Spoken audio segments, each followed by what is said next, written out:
Apakah yang Mbah ketahui tentang peristiwa perang fisik?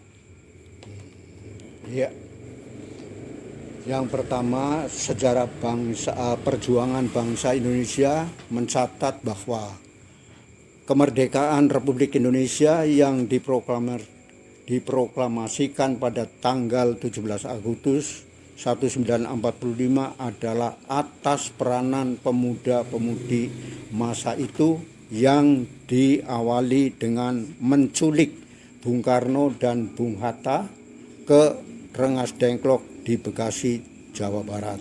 Kemudian ke Jakarta untuk memutuskan teks proklamasi kemerdekaan yang diproklamasikan pada tanggal 17 Agustus 45. Itu yang pertama.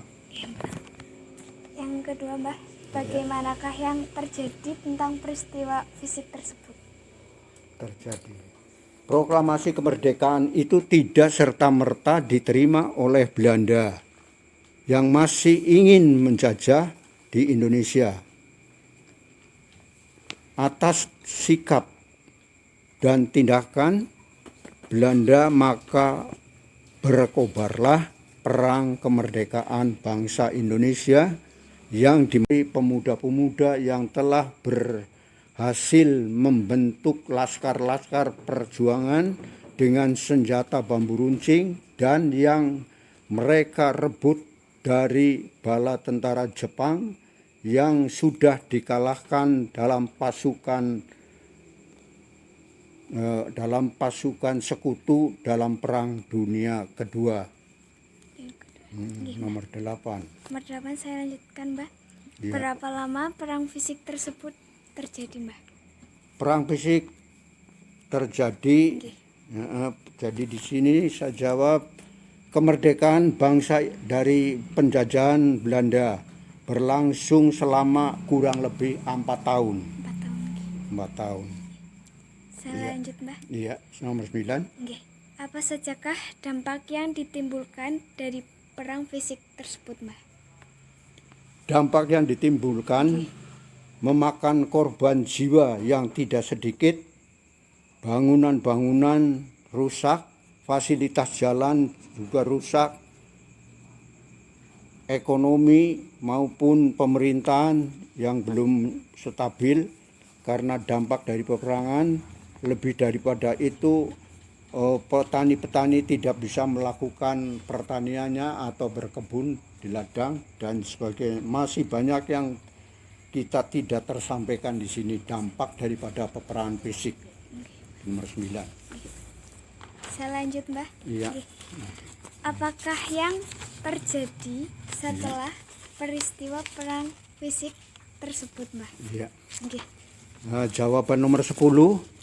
Apa yang terure di atas bukanlah sekedar nostalgia atau membangga-banggakan masa lalu, tetapi lebih daripada itu adalah untuk kita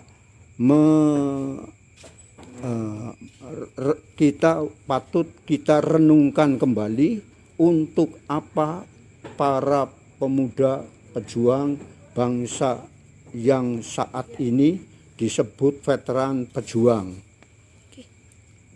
Tidak perlu juga. Nah, ini mempunyai kewajiban.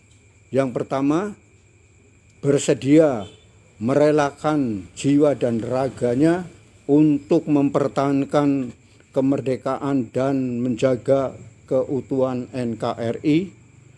2, mereka tidak mengenal menyerah terhadap musuh-musuh negara yang bersenjata modern pada waktu itu, sedangkan mereka hanya bermodalkan bambu runcing. Ketiga, mereka juga tidak mengenal pamrih. Mereka tidak menuntut upah, gaji, seragam, dan pangkat. Bahkan senjata pun mereka cari sendiri dengan merebut dari tentara Jepang. Selanjutnya mereka para pejuang mencintai tanah airnya. Karena itu mereka dengan gigih mempertahankan kemerdekaan bangsanya dari penjajahan Belanda yang telah berlangsung ratusan tahun dari penjajahan Portugis, Inggris, Jepang, dan Belanda yang ingin kembali menjajah Indonesia. Mereka ingin hidup merdeka dan berdaulat untuk membangun bangsa dan negaranya.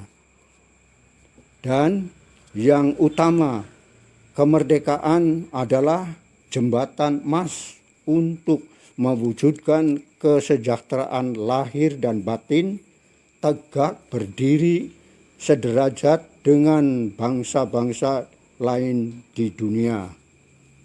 Semangat inilah yang ditabiskan menjadi jiwa dan semangat juang 45. Kiranya tidak berlebihan jika semangat juang tersebut perlu dimanifestasikan dalam perjuangan mengisi kemerdekaan melalui pembangunan di segala bidang kehidupan bangsa dalam upaya mewujudkan tujuan nasional bangsa Indonesia, yaitu masyarakat yang adil dan makmur, merata, sejahtera, materi, dan spiritual. Semoga perjuangan para pejuang bangsa ini dapat diwarisi dan dilanjutkan oleh generasi muda bangsa, para pelajar dan mahasiswa, serta segenap komponen bangsa apapun profesi dan dimanapun berada, demi kejayaan bangsa dan negara serta tegak kokohnya negara kesatuan Republik Indonesia. Selamat berjuang, merdeka. Merdeka.